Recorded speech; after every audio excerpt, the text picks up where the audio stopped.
What's good, ladies and gentlemen? This video is going to be titled Sith Lords, Gods of Dark Matter versus Jedi Cult Part 2. Alright? Sith Lords, Gods of Dark Matter versus Jedi Cult Part 2. Shout out to everybody, all the subscribers out there, everybody who's been supporting the movement. I wouldn't be able to do what I do on a consistent basis if it wasn't for you guys. So without further ado, I'm going to go ahead and get into today's lecture. With this particular information, I'm going to be putting a major nail in the coffin for everyone who doesn't believe that the Sith Lords represent the indigenous people of the world, the original builders and the original alchemists of the world. All right, and the Jedi represent the indigenous people that serve the demiurge. All right, let me repeat that for everybody who might be confused. The Sith in Star Wars, they want you to believe, the movie makers want you to believe that these are just some evil beings out to cause chaos and havoc for no reason. You see what I'm saying? But when you actually do the diligent research, the Sith Lords represent the indigenous people of the world, and the Sith Lords represent the original alchemists of the world, the original architects of the world. Okay? The Jedi represent the indigenous people who serve the demiurge. All right? The indigenous people who serve the jealous gods, the demiurge. So let me go ahead and break this down. First thing I'm going to say is the Sith should have been named the Jedi, and the Jedi should have been named the Sith. All right, I'm going to break that down a little bit later, but I'm going to give you the breakdown on the history of the Sith once more. The Sith were found on a planet known as Korriban. The Sith were found on a planet known as Korriban. All right? Planet Korriban. The Jedi found the Sith on the planet Korriban, and the Jedi noticed that the Sith had red skin. The Jedi noticed that the Sith had red skin, and the Sith were extremely powerful with the Force, and the Sith were born with very high midichlorian counts. In the Star Wars universe, you cannot be a Sith and you cannot be a Jedi unless you have something in your blood called a midichlorian count. And a midichlorian count is basically a neuromelanin count, because when they talk about the red-skinned Sith, all right, they're actually talking about the red-skinned Washitas of the United States, the red-skinned Washitas of America. All right? So, I'm going to put the absolute nail in the coffin for everyone who doesn't want to believe that these red-skinned Sith represent the indigenous so-called black Americans. All right? If you do your research, one of the original Sith Lords who actually, took part in creating the Sith Order, his name was Carnus Mur. His name was Carnus Mur. And look how they spelled Mur. M-U-U-R. M-U-U-R. All right? Just like the indigenous Murs, the indigenous Washita Murs, you see? One of the original Sith Lords, Carnus Mur. You see? The Order of the Murs. You see? Because the Sith are not some evil sadistic freaks who just want to cause chaos for no reason. Oh, no, no, no, no, no, no. The Sith Lords are gods of dark matter. The Sith Lords are dark alchemists, dark architects, and gods of dark alchemy and dark matter. All right? And they are all about achieving godhood, achieving immortality, either achieving that immortality in the material realm or having the soul leave the body and making sure the soul ascends into a higher dimension, or the soul is placed inside of a very significant artifact, a sacred artifact.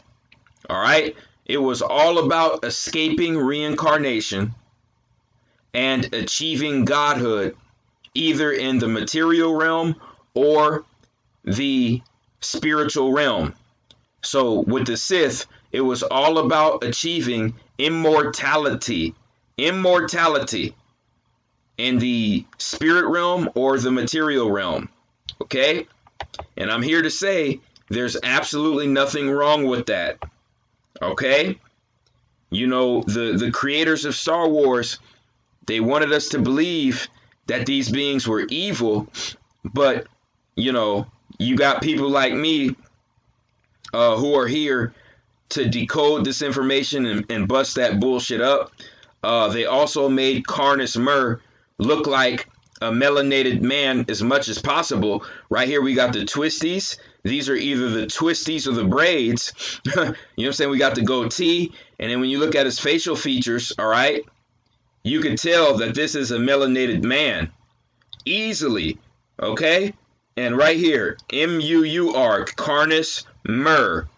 All right? Carnus Mur was one of the red-skinned Sith. I believe Carnus Mur was a half-blood. All right, with the Murs, you got half-bloods, and then you got full-bloods with the Sith. All right, these red-skinned Sith, and just how you have a team called the Washington Redskins.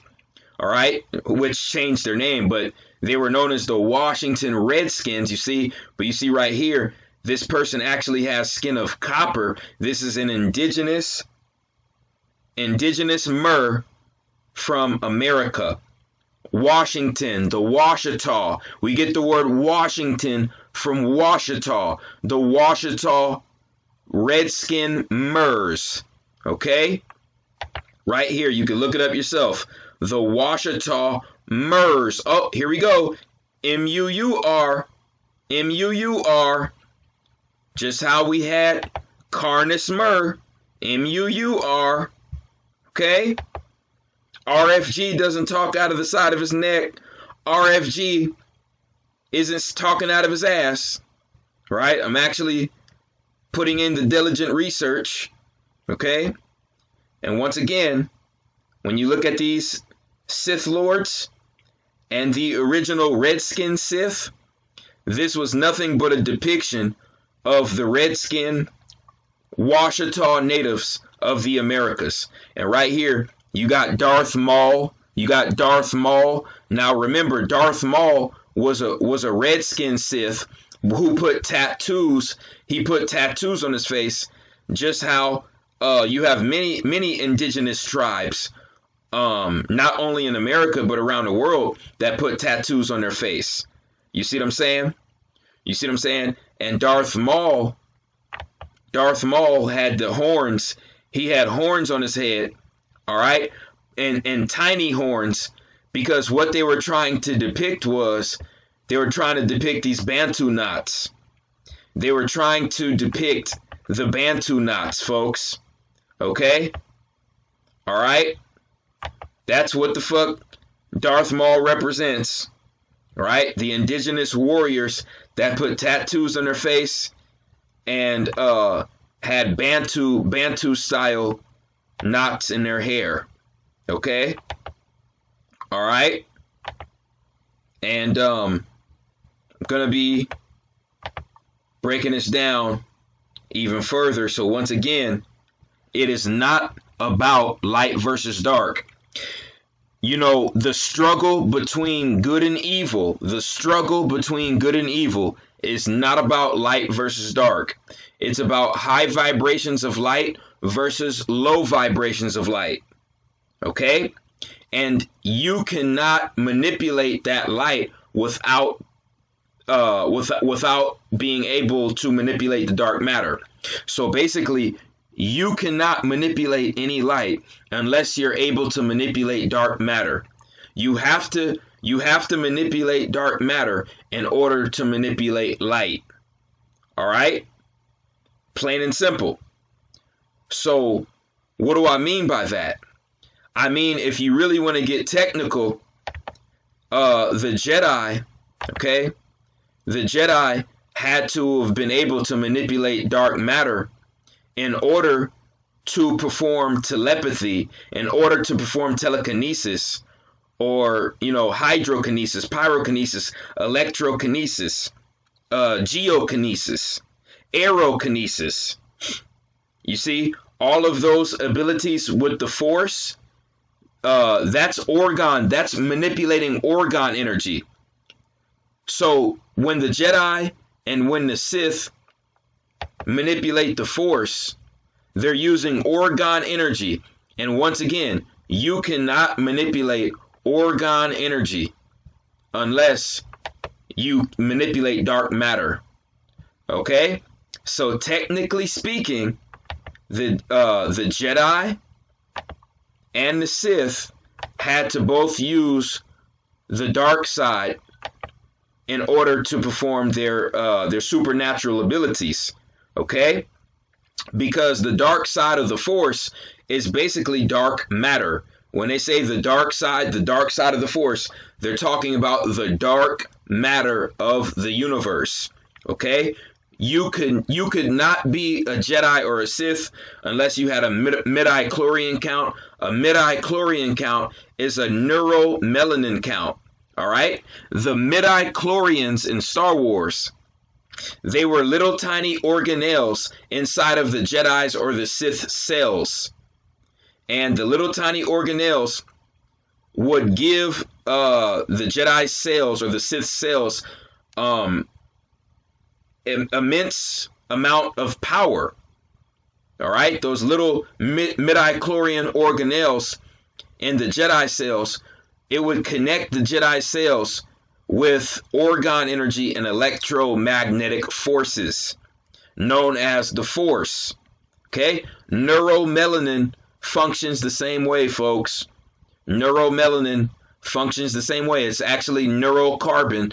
All right? When you talk about electromagnetic conduction, there is no greater conductor of electromagnetic energy than carbon, gold, and copper. Carbon, gold, and copper. And that is found in abundance in the melanated body. Okay? So right here, when you talk about midi-chlorian counts in the Jedi and in the Sith, you're basically talking about a neuromelanin count, all right, in the human body. Okay? So right here, we see how the dark matter looks in between the stars. It is an exact replica of the neuromelanin in the brain. All right? An exact fucking replica. And this is the neuromelanin organelles, the neurocarbon organelles that are around, the melanated cell. Okay? And it's basically, it causes the cells to be a conductor, a superconductor of orgone energy and electromagnetic forces. All right? So that's how the Jedi and the Sith get their powers. All right? They are depicting the original humans on the earth who were actually living, walking, talking, breathing gods, who were able to use 100% of their brains. Okay? So when you're able to use 100% of your brain, of course you can teleport your body to other locations in the blink of an eye. Of course, you're going to be able to perform levitation. Of course, you're going to be able to perform telekinesis and telepathy. Of course, you're going to be able to use pyrokinesis, hydrokinesis, aerokinesis, electrokinesis, and geokinesis. Okay? Of course, you're going to be able to do that when you can use 100% of your brain. All right? This is the level of knowledge and the level of godhood that we were once at. You see what I'm saying? And I'm going to show more proof that the Jedi served the goddamn the demiurge, and the Jedi represented the indigenous people that served the demiurge. All right? Now, this is why the Jedi burned their bodies, the bodies of their dead after a Jedi died. After a Jedi died, it was in Jedi tradition for them to burn the body. All right. Now, why is that? The Jedi believed or stated that the soul had to become one with the Force again. The soul had to become one with the flow of the Force again. When the Jedi talk about the flow of the Force, they're talking about the flow of the Matrix. I'm going to repeat that again. When the Jedi talk about the universal flow of the Force, they're actually talking about the universal flow of the Matrix. All right? Now, what do I mean by the Matrix? I'm talking about the circle of life. All right? Yes, nature is beautiful. Yes, the flow of life in the universe is beautiful. Yes, life in the third dimension, it feels good and it's beautiful. But guess what? The fucking circle of life is the goddamn realm of the parasites. The circle of life is the realm of the parasites. And no matter how intelligent we become, okay, we're still going to have to live off of another life force in this material realm to stay alive, right? We're still going to have to consume something for our bodies to get nutrients to stay alive in this third dimensional material realm, right? So that makes it the realm of the parasites. Even if you're a vegan,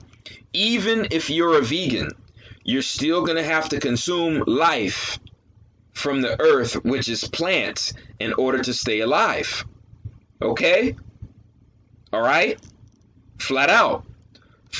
So with that being said, without a doubt, the circle of life is the circle of the goddamn parasites. All right? Flat the fuck out.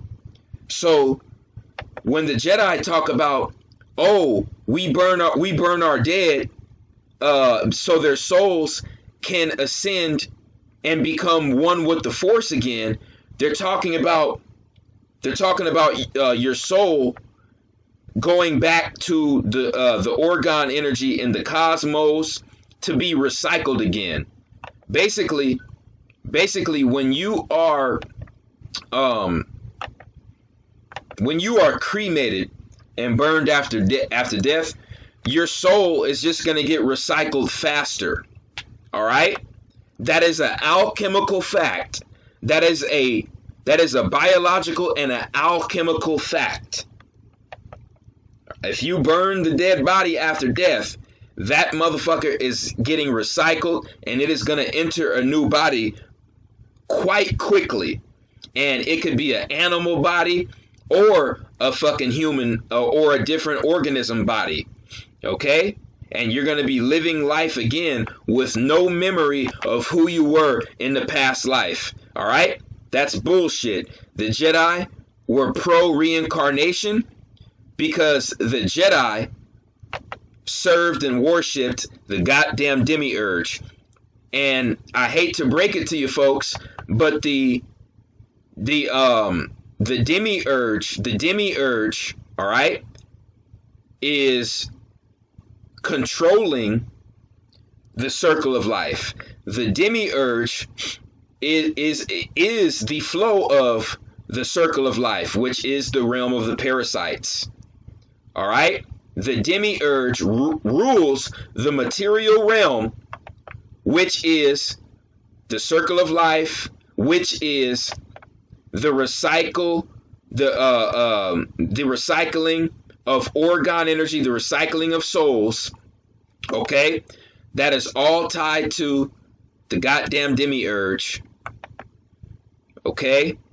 And this is why the Jedi burned their dead after death. Now, see, the Sith, the Sith were operating on a much higher frequency, on a much higher vibration here, because the Sith were all about escaping reincarnation, and the Sith were all about causing the soul to move higher and higher throughout dimensions of light. All right? Okay? So this is why you had something called Sith alchemy. Look, folks, this is why you had something called Sith alchemy. Once again, the Sith represent the original indigenous warriors on the earth, the original indigenous alchemists, the original indigenous architects on the earth. Okay? And these Sith lords were all about achieving godhood in the material realm and the spiritual realm.